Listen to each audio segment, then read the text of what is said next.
Hello students, आज हम psychology का पेपर सेकंड जो कि सोशल साइकोलॉजी या समाज मनोविज्ञान है, इसे शुरू करने जा रहे हैं। इस पेपर की यूनिट 1 से हम आज सोशल साइकोलॉजी किसे कहते हैं, इसकी परिभाषा, इसका नेचर क्या है और समाज मनोविज्ञान की उपयोगिता क्या है, इसका अध्ययन हम इस अध्याय में करने जा रहे हैं। विद्यार्थियों, किम्बेल यंग के अनुसार समाज मनोविज्ञान व्यक्ति का उनके एक दूसरे के प्रति अंतःक्रियाओं में और परस्पर क्रिया का व्यक्ति के विचारों, संवेगों तथा आदतों पर प्रभाव का अध्ययन है।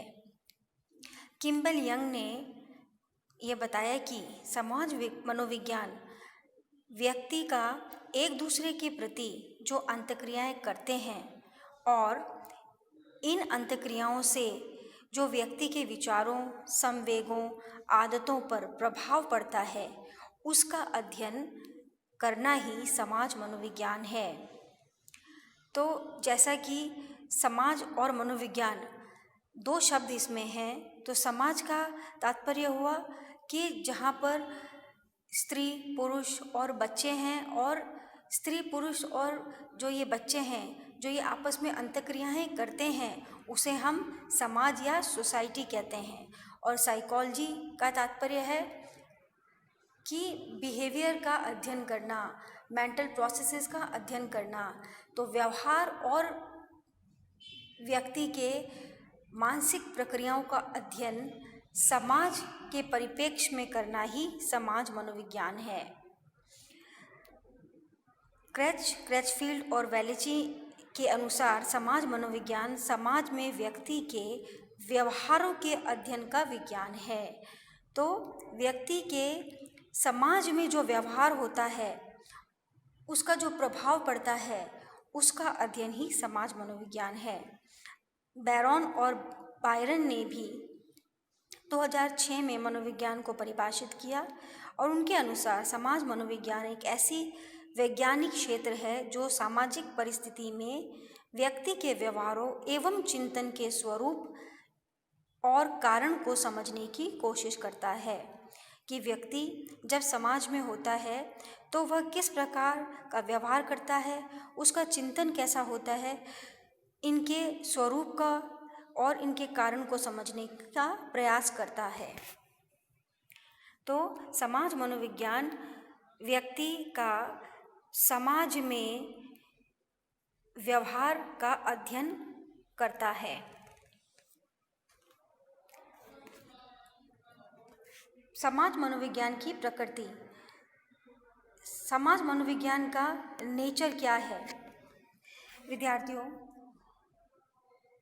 समाज मनोविज्ञान की परिभाषा पर जब हम विचार करेंगे तो यह स्पष्ट होता है कि समाज मनोविज्ञान एक विज्ञान है। इसमें व्यक्ति के उन व्यवहारों तथा अनुभवों का अध्ययन किया जाता है जिनकी उत्पत्ति सामाजिक परिस्थिति के कारण होती है। यह हम अध्ययन कर चुके हैं कि उन व्यवहारों का अध्ययन होता है जिनकी उत्पत्ति सामाजिक परिस्थिति के कारण होती है। इसका मूल उद्देश्य है सामाजिक व्यवहार को समझना तथा ये जो व्यवहार हुआ है, इनके कारणों को स्पष्ट करना। सामाजिक व्यवहार सामाजिक अंतःक्रिया का परिणाम होता है। ये जो इंटरेक्शन होता है व्यक्ति का, इंडिविजुअल का, उसी के कारण सामाजिक व्यवहार उत्पन्न होता है। समाज मनोविज्ञान एक विज्ञान है। इस तथ्य का परीक्षण विज्ञान के आवश्यक तत्वों के आधार पर कर सकते हैं। तो विज्ञान के आवश्यक तत्व निम्नलिखित है। विद्यार्थियों, जब भी हम ये कहते हैं कि कोई विषय वैज्ञानिक है, तो उसे हमें जो विज्ञान होता है उसके गुणों या उसकी विशेषताओं के आधार पर समझना पड़ता है। तो जो विशेषताएं विज्ञान की होती है, वही यदि उस विषय की है तो वह वैज्ञानिक है। तो विज्ञान की जो विशेषताएं हैं वे निम्नलिखित हैं। पहली विज्ञान की विशेषता होती है वैज्ञानिक पद्धति। साइंटिफिक मेथड, वैज्ञानिक पद्धति या साइंटिफिक मेथड का तात्पर्य है कि विज्ञान में हमेशा किसी भी विषय को स्टडी करने के लिए वैज्ञानिक पद्धतियों का प्रयोग किया जाता है। उसी प्रकार समाज मनोविज्ञान में भी जब व्यक्ति के व्यवहार का अध्ययन सामाजिक परिस्थितियों में किया जाता है तो वहाँ पर साइंटिफिक मेथड या वैज्ञानिक पद्धति का प्रयोग किया जाता है, इसीलिए यह वैज्ञानिक है।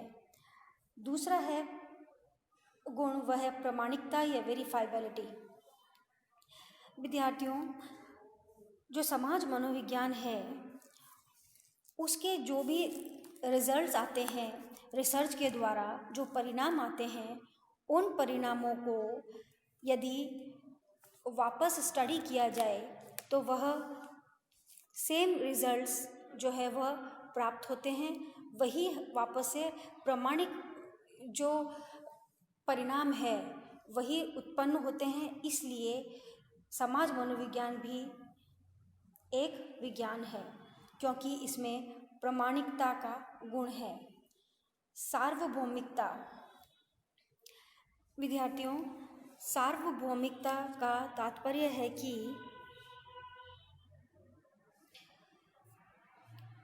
जो भी रिसर्च की जाती है समाज मनोविज्ञान में, उनके जो परिणाम प्राप्त होते हैं वह परिणाम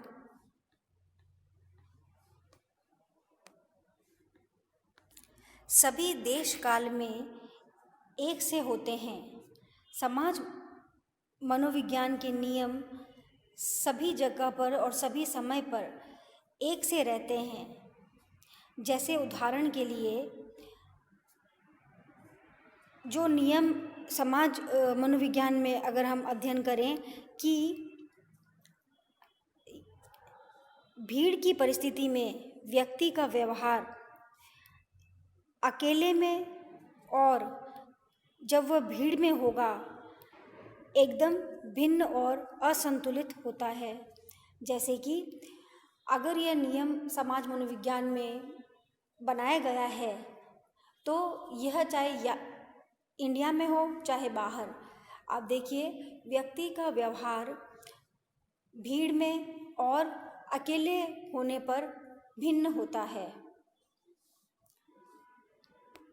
नेक्स्ट जो इसकी कैरेक्टरिस्टिक है वह है वस्तुनिष्ठता या ऑब्जेक्टिविटी।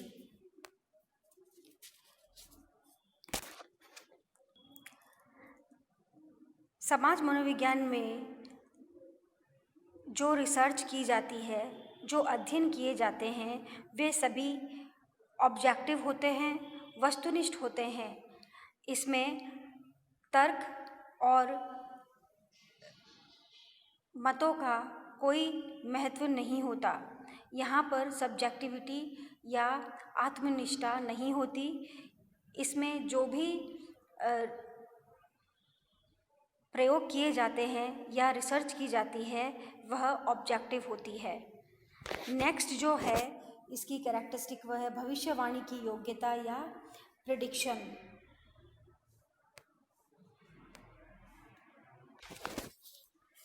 समाज मनोविज्ञान कार्य कारण या कॉज इफेक्ट के संबंधों की खोज करता है और इसी कारण वह मनोविज्ञान में मानव व्यवहार में जो व्यवहार घटित होते हैं उनकी भविष्यवाणी कर सकता है और यह भविष्यवाणी हमेशा सही उतरती है। तो समाज मनोविज्ञान का जो स्वरूप है वह वैज्ञानिक है। इसका अध्ययन हमने अभी किया है। विद्यार्थियों, अब हम नेक्स्ट इसका जो टॉपिक है उसका अध्ययन करने जा रहे हैं और वह है समाज मनोविज्ञान का महत्व या इम्पोर्टेंस ऑफ साइकोलॉजी। समाज मनोविज्ञान की व्यावहारिक उपयोगिता और समाज मनोविज्ञान की सैद्धांतिक उपयोगिता। तो समाज मनोविज्ञान की व्यावहारिक उपयोगिता निम्न प्रकार है। समाज मनोविज्ञान सुखद सामाजिक जीवन की स्थापना में कार्यरत है। समाज मनोविज्ञान में भेदभाव मुक्त सामाजिक विकास में भी कार्य करता है। स्वास्थ्य सामाजिक समायोजन में भी स्वास्थ्य समाज मनोविज्ञान का योगदान है। सामाजिक प्रकृति के अध्ययन में समाज मनोविज्ञान का महत्व है। सामाजिक अंतःक्रियाओं के अध्ययन में समाज मनोविज्ञान का बहुत महत्व है। जनमत प्रचार तथा फैशन आदि के क्षेत्र में भी समाज मनोविज्ञान का यूज़ आता है। अपराध तथा समाज विरोधी व्यवहार को भी समाज मनोविज्ञान में अध्ययन किया जाता है और पारिवारिक समायोजन के अध्ययन में समाज मनोविज्ञान की उपयोगिता है। यह जो हमने उपयोगिताएं पढ़ी वह व्यवहारिक उपयोगिता थी। अब समाज मनोविज्ञान की सैद्धांतिक उपयोगिता। सामाजिक परिस्थिति में व्यक्ति के अंतःक्रियाओं का अध्ययन कर मनोवैज्ञानिक द्वारा ऐसे नियम एवं सिद्धांत तैयार किए जाते हैं जिससे स्वस्थ सामाजिक क्रम बना रहे। एक हेल्दी सोशल ऑर्डर बनाने के लिए समाज मनोविज्ञान में कई तरीके के सिद्धांत तैयार किए जाते हैं। प्रत्येक समाज का एक मानक तथा मूल्य होता है जिसके अनुसार व्यक्ति को व्यवहार करना पड़ता है। इन मानकों के आधार पर समाज मनोविज्ञान यह बताने की कोशिश करते हैं कि आमुख व्यक्ति का व्यवहार समाज विरोधी क्यों है, इसका क्या कारण है और इनका उपचार कैसे किया जा सकता है। विद्यार्थियों, सभी व्यक्तियों को जो समाज में रहते हैं उन्हें एक मानक और मूल्यों के अनुसार व्यवहार करना होता है। मानक वे नॉर्म्स या नियम होते हैं और मूल्य भी होते हैं जिन्हें कि व्यक्ति को अनुसरण करना पड़ता है। यदि व्यक्ति मानक और मूल्यों के अनुसार व्यवहार नहीं करता है तो उसका व्यवहार समाज विरोधी होता है। तो व्यक्ति का जो व्यवहार है वह समाज विरोधी क्यों है और उसके कारण क्या है और इसे किस तरीके से ख़त्म किया जा सकता है या कम किया जा सकता है, इसका अध्ययन सैद्धांतिक मनोविज्ञान के रूप में किया जाता है। समाज मनोविज्ञान व्यक्ति के स्वस्थ विकास में मदद करता है। समाज मनोविज्ञान व्यक्ति को एक सफल, सजग एवं सुंदर नागरिक बनाकर एक आदर्श समाज की स्थापना करने में मदद करता है। तो विद्यार्थियों, आपने समाज मनोविज्ञान की परिभाषा, समाज मनोविज्ञान का स्वरूप और समाज मनोविज्ञान की समाज के लिए क्या उपयोगिता है, इसका अध्ययन इस अध्याय में किया। सभी विद्यार्थियों को इस वीडियो लेक्चर को ध्यान से सुनने के लिए धन्यवाद।